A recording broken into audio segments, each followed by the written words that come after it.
欢迎来到新闻频道，明星们很高兴您订阅了该频道。一脸人夫味的肖战，现状令人深思，真被《藏海传》导演说中了。影圈可谓是一度再一度的爆冷。在这种时候，一直主做电视剧的正午阳光、孔生导演、蓝小龙编剧、主演拉上肖战，拍摄了一部谍战影片《得闲紧致》，首日票房就已经破亿。实际或许不够太耀眼，但在此时已经名列前茅，也算得上再冷也能吃的一点肉星子吧。主演需要扛票房，亦需要扛得住口碑。肖战作为顶流，每次都免不了要腥风血雨，这般成绩落在肖战身上，就总有闲言碎语。从某种意义上来说，这也算是对肖战流量的一种认可。流量之外，永远是无声的硝烟。曾质疑肖战这几年露面的时间越来越少，已经过气的，确实可以歇了。谍战影片这些年没少拍摄，题材是泛滥的，一拍摄这类影片，就免不了要回顾那段真实的血泪史。得闲紧致却反其道而行之，导演从一开始就说明白了。这就是一出战争版本的《桃花源记》，所以故事一开始就是莫德贤肖战士带着一大家子，跟着诸多从南京出逃的难民，躲到宜昌深山小镇，却始终避不开日军的侵害。这部影片没有南京照相馆那么极具压迫力，从一开始就铺设了日军的狠辣、虚伪，把南京大屠杀、满目苍凉、尸骨散乱的画面拍摄出来，反而有种平静的、猜不透的既视感。莫德贤也只是个小人物，一如村里其他人一样，只为求活，也没那么大的本事。出逃之后，他只会叮当哐啷的用自己的钱工本事，做着看似琐碎，却总是从安全角度出发的事，例如把一柄柴刀磨得锃光瓦亮。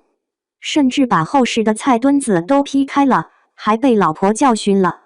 这些人没有想反抗吗？是的，没有。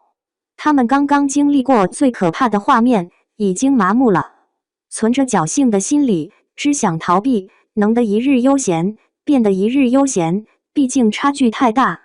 可日军不会放过他们，到了这个小镇上，逼着莫德贤做旗杆，东西送到。明明没啥大事，却硬是要逼着莫德贤弯腰屈膝，一鞠躬就是莫德贤死的信号，属实丧心病狂。莫德贤还能怎么办呢？听话要死，那么就只能躲，然后冒险的逃，吸引所有火力，在力量悬殊的情况下，换一线生机给老婆夏承周依然是以及孩子。他们落脚的地方名为歌止镇，却止步了兵戈。最终只能义无反抗。肖战作为主演，这次表现其实挺让我意外。若要用一个词来形容，我愿称之为人夫感。晒得发黑的脸，暗沉沉的，有种农村汉子的踏实。留着个小平头，嘴角一圈胡茬，潦草又凌乱，披着颜色老旧的外套。逃难的时候，嘴角泛起的皮，那叫一个真实。他多乱不要紧，老婆、孩子，家里唯一的老爷子，永远是相对来说干干净净的存在，没那么累，因为他够踏实可靠。一个流量明星，还是顶流，能把自己折腾成这样，属实不易。毕竟已经不符合现在的主流了。一路繁花2里面几位老姐姐还曾讨论过，这一代的男生都是留着额头的帅哥，帅是帅，但都一个样，完全看不到自己的真实一面。一如2位弟弟这样的发型，实在是太常见了。锅盖刘海，再加上浓妆，妥妥的粘贴复制，不细看谁也不认识谁。宁静有句话说得好，如若额头没有缺点，一定要露出来，额头盖着，乌云盖顶。虽然有些迷信的成分，却无形当中说中了内娱特别现实的一个问题：只要没缺点，一定要掀起了，大大方方的，史为证。这话放在肖战身上，亦是一点毛病都没有。肖战出道亦是爱豆，在 X9 少年团里面，可以说每个装扮都踩中了宁静姐姐说的雷区。锅盖头、白净，涂抹好爱豆妆容，能唱亦能跳，这是他的来时路，但绝对不是他的终点。作为设计师半路入行，他也算得上大器晚成，在爱豆里面年龄算大的了。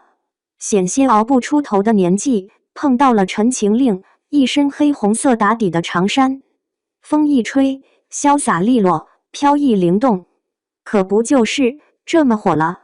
内娱分得很清晰，年轻一辈，长得又帅又漂亮，演偶像剧出身的，流量虽然高，却触碰不到其他资源，尤其是正剧。而偶像剧必备的条件便是年轻、帅气。当两者之一消失，进无路，退也无路。肖战很能理解自己的状况，于是果断扭头，在拍摄了《玉骨遥余生，请多指教》这类现偶剧，不浪费自己的美貌之后，果断转换领域。在别人抠脚的时候，他可以说是无缝进组。《沧海传》小城良方谍报上部封顶，接着拍各种各样的都来了一遍，就连手握多部爆款剧，流量、口碑皆是顶尖的孙俪，年轻时候或许都不知道自己适合什么，一个个试错，多试才能知道自己要的是什么。肖战也确实这么去做了，每次带着新作品出现，无非又是一场好与坏参半的风暴。那又如何？播完这部剧，电影上映完，他又转移到新剧里面去再次进步。得闲紧致是精彩的，肖战亦是脚踏实地，打破了自己的极限，是一个新的突破。若只看文字，还没有任何感触，直至看到他的手，突然就懂了。肖战为何进步会如此之快？这一手粗粝的老茧，跟他的脸完全不搭。了解肖战，就能明白他对于自己的定位一直放得很准。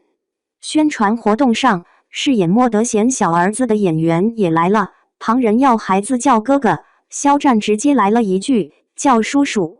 叫哥哥约莫是对顶流身份的尊重，但叫叔叔是肖战自己的踏实。